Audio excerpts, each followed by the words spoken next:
అసలు నేను ఎందుకు పుట్టానా అనిపిస్తుంది ఒక్కొక్కసారి. బ్రతుకు మీదే విరక్తి వచ్చేసేసింది. నాకంటూ ఎవరు లేరే ఆప్యాయతగా పలకరించేవాళ్ళు, ప్రేమగా చూసుకునేవాళ్ళు అని అయితే అనిపిస్తూ ఉంటుంది.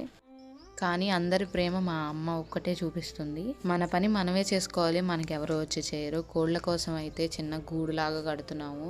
మరి అది ఏమవుతుందా ఏంటనేది ఏం అర్థం కావట్లా. చాలాసేపు ఆ రాళ్ళు ఇటు తిప్పాము, ఈ రాళ్ళు అటు తిప్పాము. కింద బండ అయితే వేసాము, పైన అయితే ఇటుకరాళ్ళు అయితే పెడదాం అనుకున్నాము. మళ్ళీ ఇటుకరాళ్ళు పడిపోతాయి అని చెప్పేసి ఆలోచించి తర్వాత బిక్సురాళ్ళ కాడికి వచ్చాము. బిక్సురాళ్ళు చాలా బరువు ఉన్నాయి. అంతకుముందు ఇల్లు కోసం తెచ్చాము బిక్సురాళ్ళు అయితే.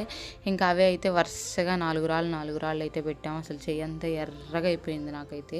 ఎండలో పనిచేసేపాటికి ఫ్రిడ్జ్లో కూలింగ్ వాటర్ తాగకపోతే మామూలుగా ఉండదు, అట్లా అయిపోయింది. ఇట్లా అయితే పూర్తి చేసాము. ఎట్లా ఉందో కామెంట్ చేసి చెప్పండి. ఇది బెటరో లేదంటే రూమ్లోనో కమ్మేసుకోవాలో కోళ్ళని కామెంట్ చేసి అయితే చెప్పండి.